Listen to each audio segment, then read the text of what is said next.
Hôtel Saphir. Un bijou au standard international en plein Matongé, au grand carrefour de Kinshasa. Plusieurs catégories de chambres, bureaux et appartements climatisés avec Wi-Fi et TV n'a faux prix. Petit déjeuner y compris dans son restaurant aux spécialités variées avec réduction des prix pour Naba client Oyuba Fandina Hotel. Ascenseur ultra moderne, disponible en permanence 24h/24, vous amène à tous les niveaux.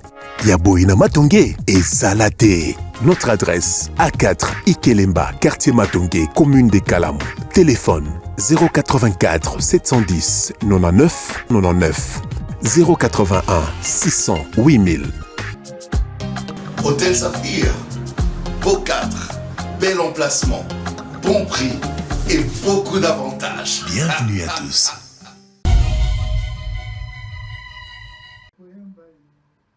Aingebeni bakoyamba ekuya mwana nzambe banani bakoyoka aingebeni bakoyamba yo esengo ekoyama wape ekoya bazangi kondima bakozala na pasi baingebeni bakoyamba Mbote na bino balandi ya Solo Télévision sango azongi po eza mokola suka mbote kimia na mabota na bino boza ebele bozola na biso TV moko bato ebele TV za radio te Solo Télévision reste la seule chaîne au cœur des investigations.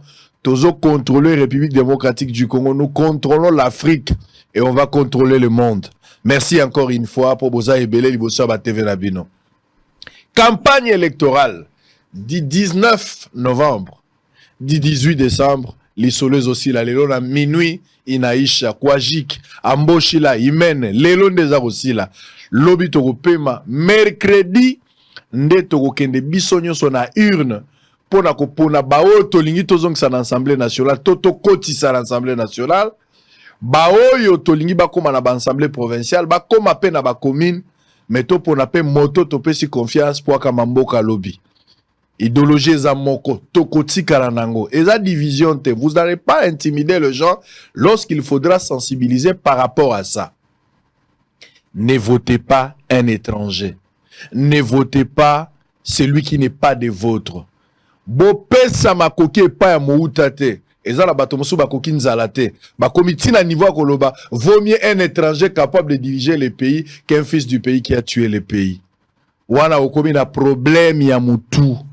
Wana mutu ezo sa esusu malamu te. Yebaka ndenge tolobaka. Ndeko na yo, aboma yo, asala nyonso, me boza na veine, singa famille ekata na kate, ebenda na kamekata na kate. Makila na bino eza makila na bino. Mouta azali mouta. C'est un incirconcis. Ata bo pesi nyonso, il va trahir par rapport à sa nature. Bo voter mouta te. Bo voter étranger te. Bo voter rebelle te. Bo voter partenaire ya ba rebelle te. Bo voter te motoyo. Eza lokola pasteur azo sepela sali campagne électorale, mais diable azo soutenir campagne na campagne d'évangélisation. Pasteur a goté à la terre à Sainte-Thérèse. Pasteur a okende goté na terre à Nganda. A goté na Vélodrome. Mais na côté na ye diable pe na ba démon musu bazo encourager. Nous soutenons la campagne de notre frère. Quand vous soutenez la campagne d'évangélisation d'un homme de Dieu, c'est-à-dire vous êtes en connivence avec lui. C'est incompatible, c'est inconcevable. Satan a soutenu campagne électorale. Lui ne vient là que pour combattre. Mais quand tu vois un pasteur parler le même langage avec les diables lors d'une campagne d'évangélisation, c'est trop suspect. Les campagnes, vous devez facilement comprendre que les pasteurs là, azali œuvre ou azali l'un de leurs. Lelo nde toloba makambo asuka. Lelo nde nazo pekisa bino ko voter mutu tel te. Oye goya ya, on s'en fout. Lelo nde naza na devoir ya koyebisa bino, vous devez éviter qui? Vous devez éviter qui? Même na ba journaliste. Pour que les gars pamba boete ba to postuler pour mutaza journaliste, vous devez les voter. Qui vous a dit que vous devez voter les journalistes? Qui vous a dit? Bango nyonso baza na TV wana mutaleki bango na succès zangai. Mais pourquoi nga na postuler te?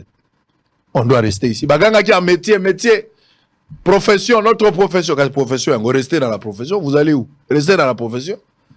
Restez là pour garder la profession, ne partez pas.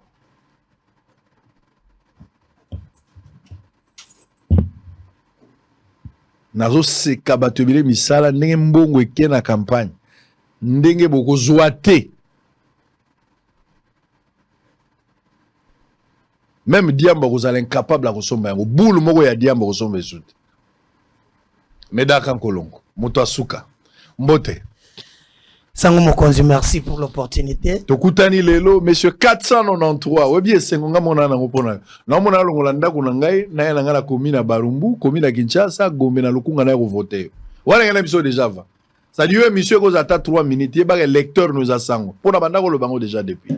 Merci beaucoup Sango Mokonzi ko sakate et quand même na temps oyo sali comme observateur ya société o tali quand même banani babundeli peuple pe batikali na peuple pour la plupart no tikolobao so bazui musolo na bango même na nzela politique batia kango wapi obanda kinga na yebi na Afrika metala nyonso gagner muke finalité ou créer d'emploi. C'est ça un vrai patriote. Donc ceux qui votent au voter yo. Mais moi Médard bosso les partenaires nangai. Au moni andor ya politique on a salaka.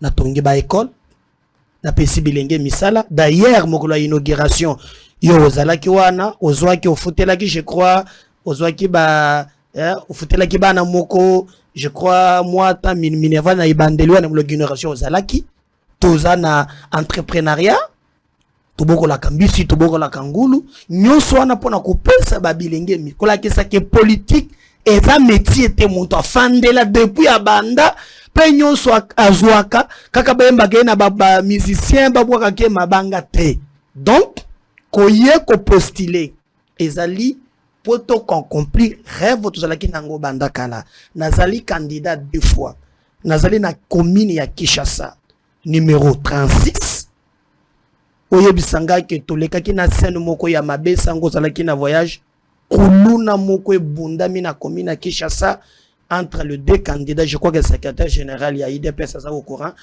entre les deux candidats il y a parti présidentiel très grave na sengeba na commune ya Kinshasa pardon batwana bomoni bango bata dignité vraiment na scène to viva qui na commune à Kinshasa des candidats mo na provincial mo na président na national machette bibende bar de mine bato musu bazoki bazolo ba musu bakatani poeza bato bawela bibonga donc bana commune à Kin défenseur eza moko Médard Kankolongo numéro 36 na kobunda yetumba ndenge sengeli Lukunga nde nazali na numéro 493 donc ce sont les deux numéros siège eza 14 totike la bango 13 babunda bunda na bango sango asapi akovoter pour na ngai ozali candidat na ngai lelo nazolakisa ba candidat na ngai après on a candidat na ngai mususu donc na Lukunga pour na ngai motema na ngai na chelinde yo merci ça oza penande munduki on azobeta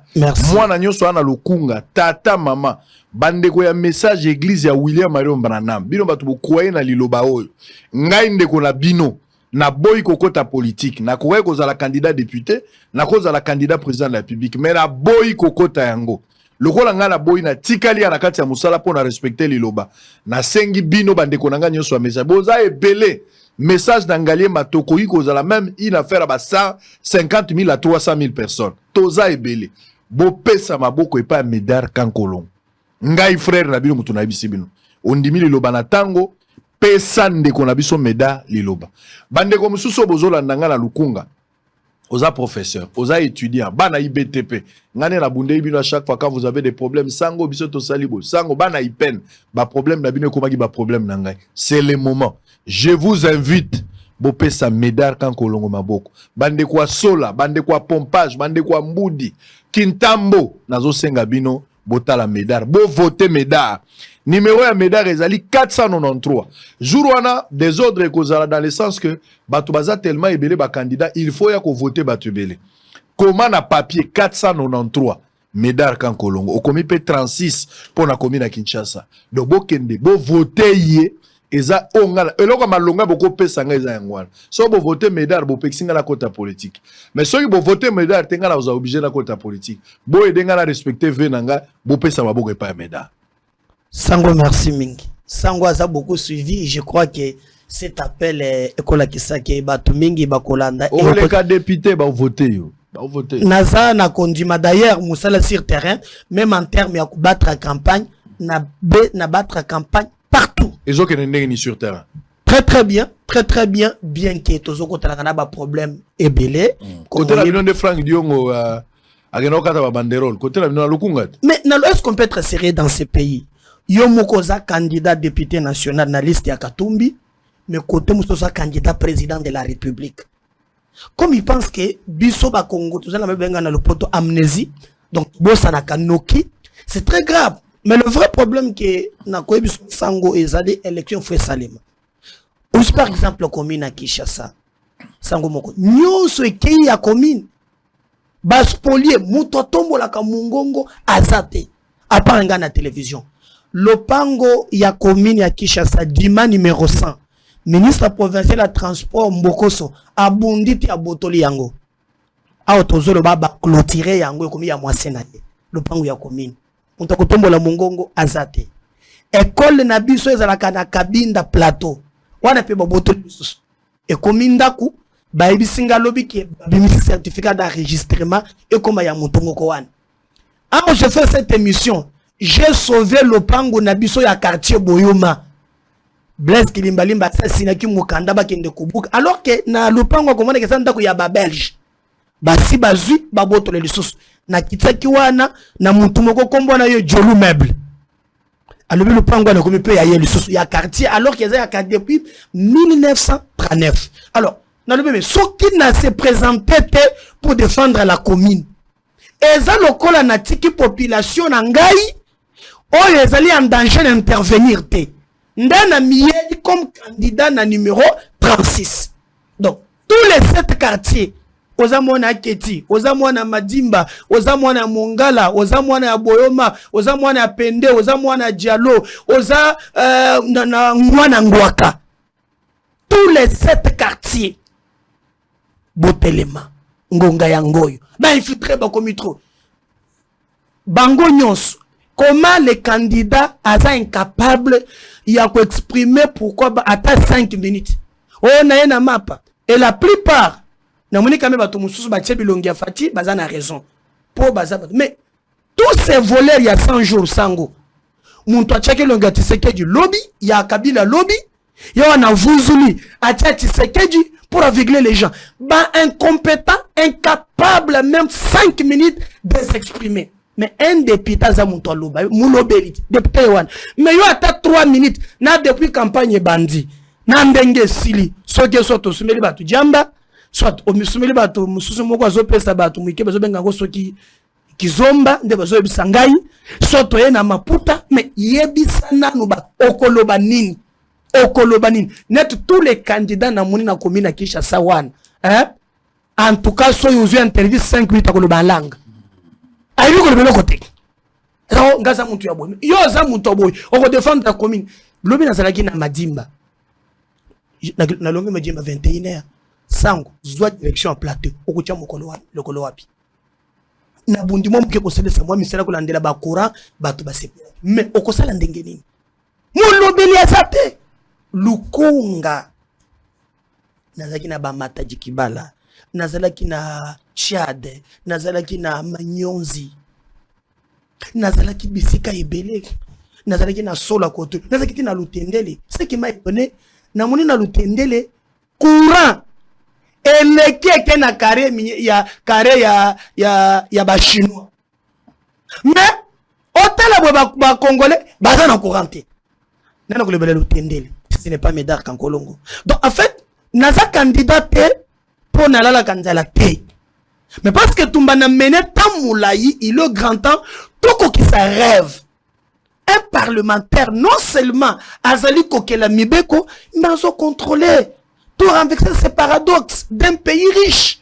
Mais population c'est la kaka mubola. Mbongo ya Congo bazo kabola ngona miyibi. O comment le président zana makanisi ya malamu. Mais tous ces gens qui volent autour du président, n'ont interpellé à Kabango. IGF a un succès pour parler, mais ça Moussala, alors que Moussala est parlementaire, c'est pour contrôler les besoins Kamba. Et non, comme côté. Donc, moi, je me présente comme un candidat, non comme à la voix des 100 voix. Qu'est-ce qu'on attend de vous, Lelo Oza candidat? On va terminer. Qu'est-ce qu'on attendra de vous, Lelo Zali élu? Numéro 493 na Lukunga, numéro 36 na commune à Kinshasa. Yaliboso, je me battrai sur l'autoprise en charge de la jeunesse. Sango, nous représentons les 75% de la population congolaise. Les 90% bazaba chômeurs. Fort malheureusement, chaque année, l'État lui-même a zali co-injecter sur le marché bas chômeurs. Un système moko éducatif erroné qui ne nous permet pas, il y a commis en charge. Nous produisons chaque année pas moins de 2 millions de diplômes au bazaba chômeurs. La plupart des chômeurs ouan bazaba licenciés, bazaba gradués. Alors, les Sénégal bosso n'engin. Le lengue ni tokoki ko bunda poto aussi le chômage et pas babilenge. Nanzela mi balé 1. Tokoki la mobe komoko ko permettre ba réformer le système éducatif. To sala ndengini. To comme na ba technicien et belé ba diplômé mouké. Parce que na mboka na biso za kana ba diplômé. Nos films. Vous fites. Vous fites. Consensus. Troïka stratégique. Babomi mboka bato français mila yuan. Pour mboka kufite pour ba chayere, ka bato français mila yuan. Et quand quelqu'un parle français, c'est un intellectuel. To produit zakarien. Moi, d'abord, il y a liboso na kobunda ke to tanga kata tango mukuse, mais to luka lo lenge nini tokoki kokela misala. Et qu'on permettre que mboka kende liboso. Pour tous ali 75% bilingue, mais 90% basala karien. Téléphone tozana ngo oyo. Baselango na minerai ya Congo. Tozana école moko te na Congo etanga kamakambu ya minerai. Nos minéraux quittent le Congo en état brut. Mais ceux qui sont en classe, et ça kaka, qui a découvert l'embouchure du fleuve Congo, Diego Kao, Jeanne d'Arc, Zingangouf, Léopold D. Mais ton un problème d'abord, il y a minerai na biso. Un intellectuel, c'est celui qui s'est trouvé des solutions aux problèmes sociétals. Et moi, je pense qu'il faut tout refaire d'abord le système éducatif. N'a qu'on proposé Siriango, il y a mi balé. N'a kolinga ke l'État. Aluka lolenge, dans exemple, n'a le député national, mais dans par exemple, il y a ville qui chasse. Et il nous faut dans chaque commune, école moko lokolo ya INPP. Parce que d'abord, ce qui nous tue, c'est un système éducatif. Mon toi kotanga 20 ans qui ndaka classe. Ozana yo bébé. Hein? Tu as le classe 3 ans au salut maternel, 6 ans au salut école primaire, 6 ans au salut humanitaire, 5 ans au salut université. Donc, il faut demander aux classe.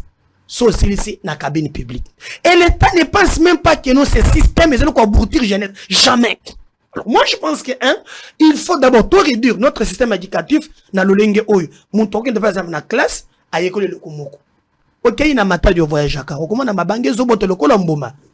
Mais est-ce que tu as un montant avec le longo kakanda à l'école de Basalaka Sima, par exemple? Mais Bandela n'a pas ça. Au comment on a que chinois bazoya, mais il y a pas de bango sur chinois. Pourquoi? Même matin kolam kosala koudron, tu y habites. Bisoka kao, Diego Kao. Mais tu as un problème dans les zokufawa. Sango, même lipa. Tolia que salut succès na Congo ao kanga journée ya libanais supermarché chinois bagara chabie ba libanais surtout ça la kanine à quoi kozala esengo ya kozala congolais na le français.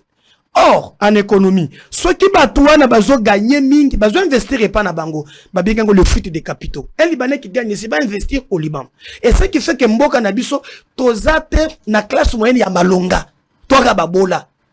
Congolais qui ne travaille pas chinois de 8h à 16h, il faut 50 000 francs. Pourquoi? Parce que même misala ya quand l'État copie sa kabapaya. Par exemple, il y a Djamala. Moi, je connais pas, toi, connais moi, 57 millions. Pour ton carton. Alors que YNBTP, tout ça n'a pas de biso, la misala. Donc, je me battrai pour l'autoprise en charge de la jeunesse. Certes, l'État ne peut pas donner de l'emploi à tout le monde. Mais l'État peut créer ce qu'on appelle le climat d'affaires. Oyata sango azana média na ye, mais l'État y est appuyé.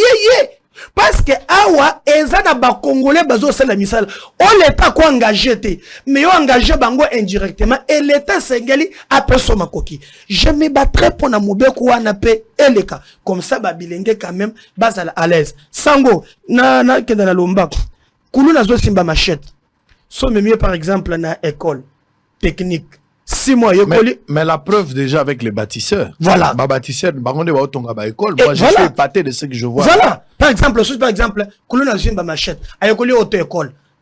A comme chauffeur mécanicien. À quoi prendre dans 6 mois, hein? Il n'a pas besoin de bacano film quand nous partons moteur. Même na Kikongo, à quoi fongo la moteur. À quoi que tu s'en as. À quoi la fatigué, hein? On s'en a marre, ça Zimba machette. Aussi longtemps que l'État du français c'est na bilingue, mboka ezolimo. Mais na kosoka na kokela mibe ko teza ebele potent, eza mokuse. Mais je me battrai ce qu'on appelle la justice distributive. Et qui a dit que mboko eza bakoko nyangi ya batunyo soane? Non. Ce pays nous appartient. OK, mboko eza na nketa ebele, mais batu mukende bakangi mbongo ya Congo. Nako sala vraiment contrôle moko ya malonga et nako permettre que congolais nyonso bidji na biso et mata je félicite le gouvernement par le biais président de la République ndenga bondi to longo de 4 milliards on a triplé fois 4 le budget na biso bien que président sale forme mi bibaleki na degra kusakana te nako bunde poto ba reba to na nzela et que totonga Congo oyo ozala muton makamonyo zala très bien. Très bien. Allez, on va terminer. Meda Kankolongo. Tango lobeli makambo français mingi te photo que na ba pratique ba tumso ba lobi Olandi Moïse Katumbi azolo ba mukie mais azoka na kosala ndebele ba candidat président bazali vous soutenez quel candidat président de la République et pourquoi pas les autres? Moi je suis le président de la Fachi Beton le numéro 20 yo zomona ngai d'abord na muklisto soki na meki ko soutenir mupaya na netumbu Bible lobi mboka oyo o bazana mokonzi aza mupaya peuple wana bazana malédiction. Omoni presse na biso po Katumbi la acheté presque tous les journalistes hein.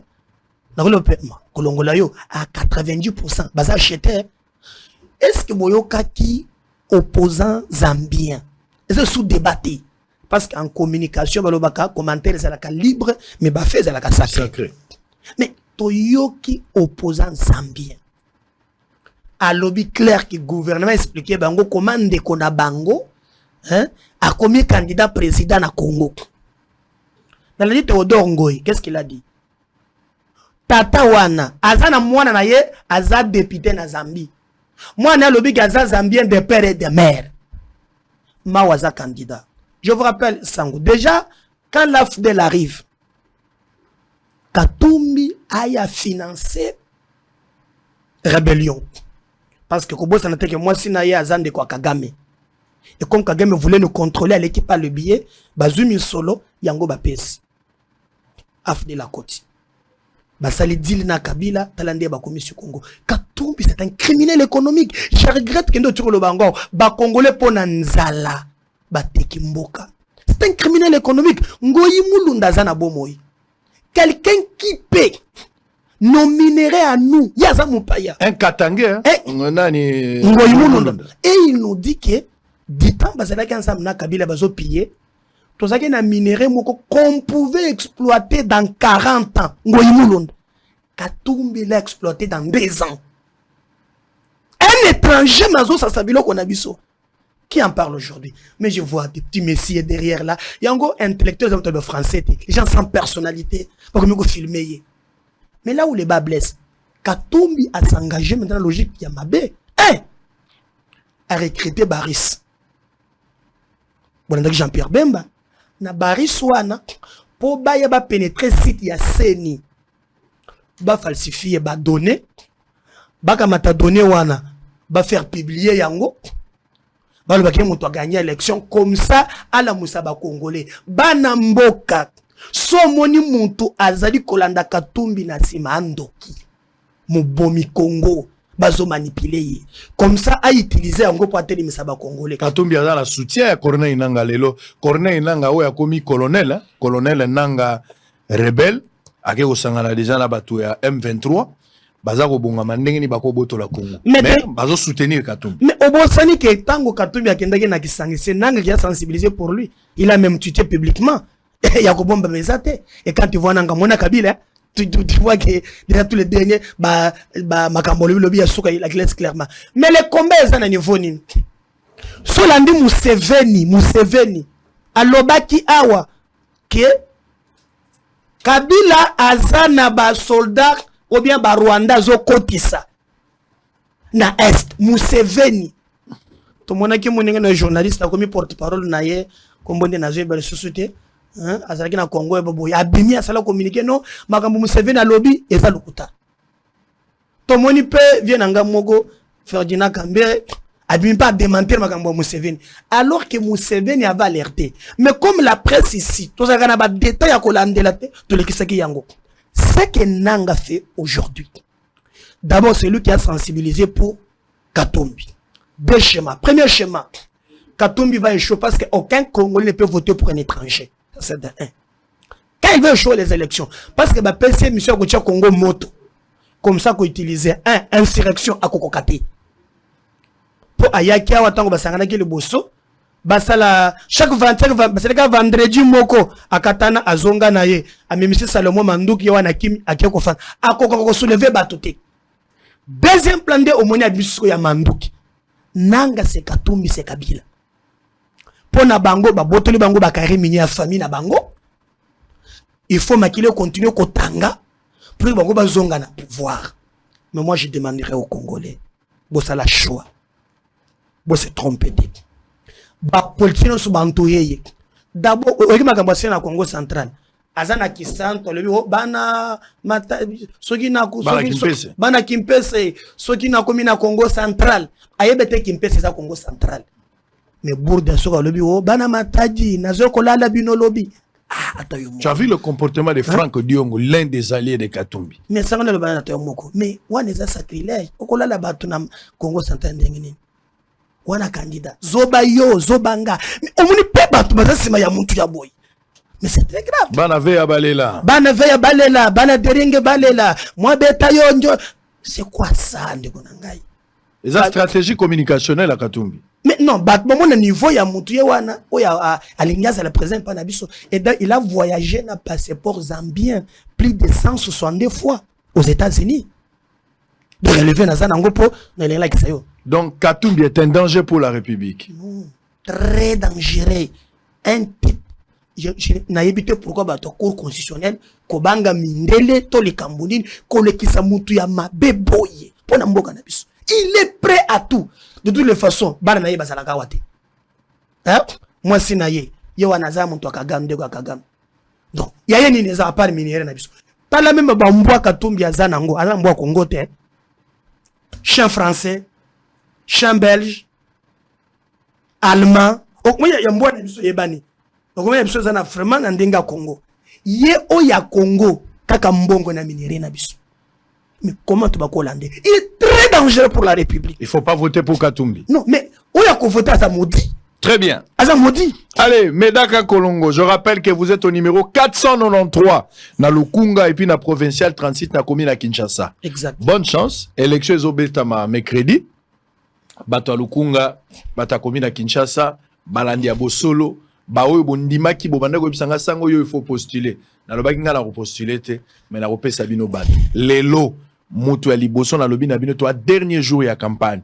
Pour na Lukunga, ko voter garçon était akombaki ministre Akimana Mwasi, ko voter garçon était abakisa ba vice mama, ko voter garçon était akoma na lolendo alors to yebi ndenge ya bandaki.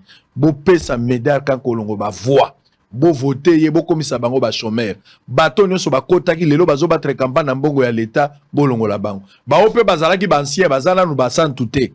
To kotsaki bango na lavage moko te po ba koma ba santu. Ils sont toujours mauvais. Vous ne pouvez pas les voter. Bo pesa confiance na ba jeune. Je soutiens moi Sango, je soutiens Médal Kankolongo. Élection na ngai na pesi yango Médal Kankolongo. Bato nyonso bazola nanga bo pese maboko. Il est au numéro 493. Na Lukunga et puis na provincial 36 na commune à Kinshasa. Bonne chance na yo. Merci Sango na soki na lobi le kambote bato ba ko vouloir nga po basenge na ebisa yo po na ba journaliste ya SNEL Sango malamu ezali ke portefeuille na présidence ba autoriser que ba engager ba journalier.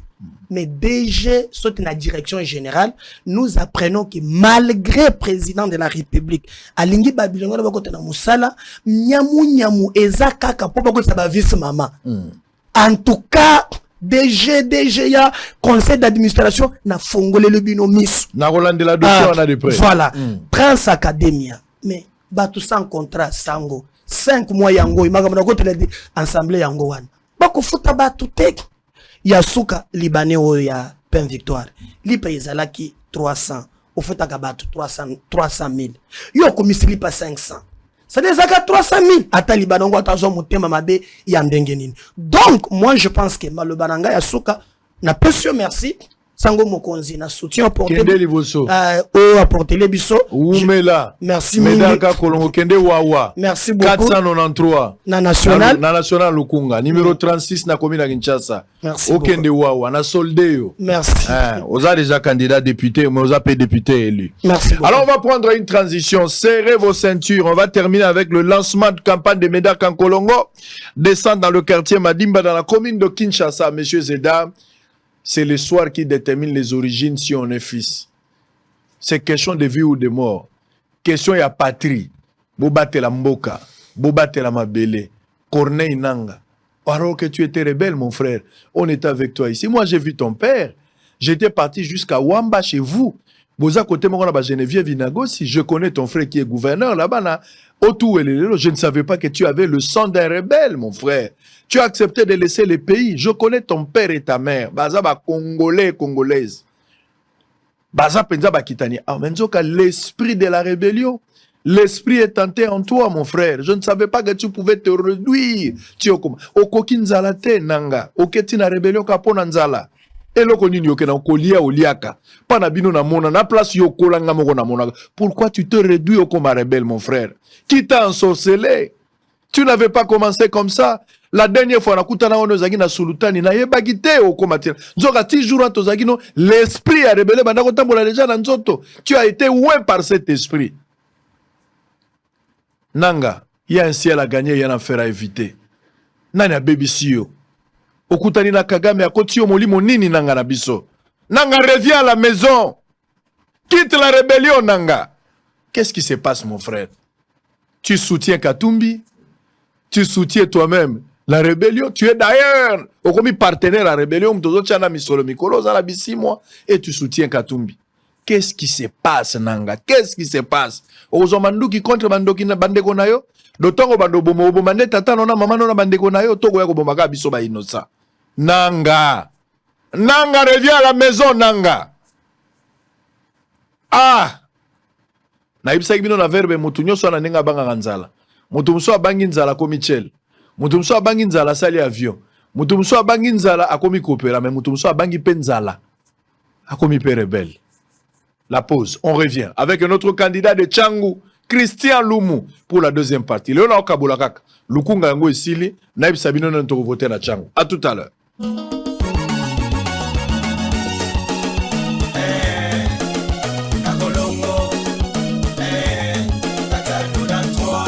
Le candidat député national à la circonscription électorale de la Lukunga, Medar Kankolongo, numéro 493, et candidat député provincial pour la commune de Kinshasa, numéro 36, président du parti politique Congo en avant, CIA, membre du regroupement politique AFDCA, de l'honorable sénateur Modeste Bachulukwebo de l'Union sacrée de la Nation, a lancé sa campagne électorale ce samedi 25 novembre 2023 dans la commune de Kinshasa, accompagné par les cadres et membres du parti Congo en avant, CIA.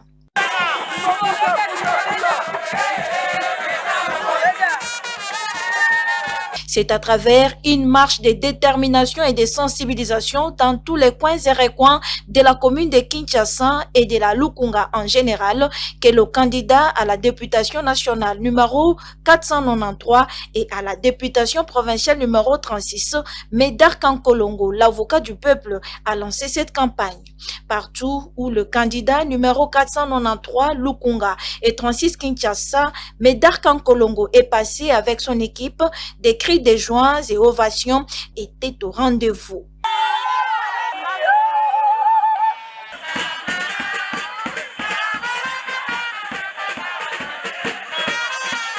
Pendant la marche, l'avocat du peuple était interpellé par sa base pour un entretien. Toujours à l'écoute, Médard Kankolongo promet de renverser la tendance et de mettre la barre très haut pour les biens de la population de Lukunga et de la commune de Kinshasa. Ce constat que je fais, c'est un constat amer. Par exemple, la commune de Kinshasa est abandonnée et la commune est sous pilotage automatique. Mais nous avons dit à notre peuple que nous allons bientôt défendre cette commune. On a spolié la commune est abandonnée, Lukunga n'en parlons même pas. Nous avons vu l'enthousiasme et la population qui ne jure que sur l'avocat du peuple qui est M. Médard Kankolongo. Le député qu'on a voté jadis, ils n'ont rien fait, soit pour Lukunga ou pour la commune de Kinshasa. Toute la population de Lukunga et de la commune de Kinshasa réitère leur soutien total au candidat député national numéro 493 et candidat provincial numéro 36 pour la commune de Kinshasa, Médard Kankolongo. Nous, on est préparés pour aller aux élections. Vous avez vu cette foule qui ne jure que sur les élections.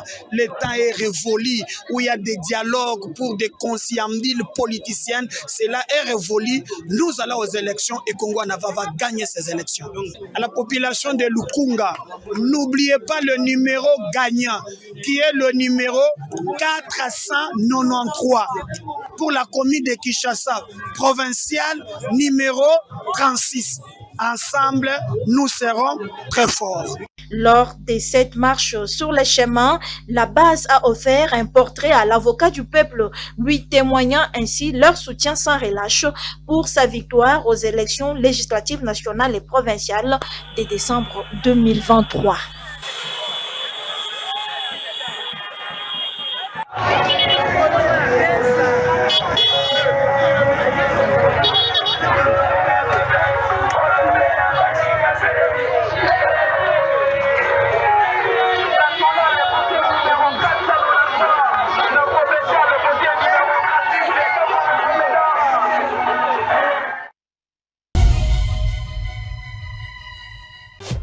Hôtel Saphir, un bijou au standard international en plein Matongé, au grand carrefour de Kinshasa.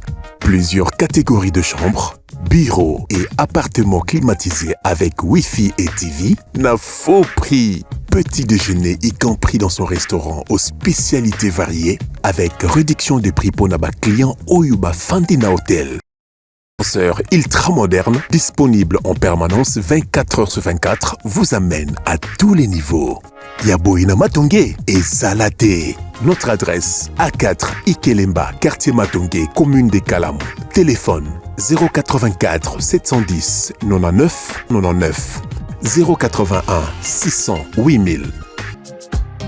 Hôtel Saphir, beau cadre, bel emplacement, bon prix et beaucoup d'avantages. Bienvenue à tous.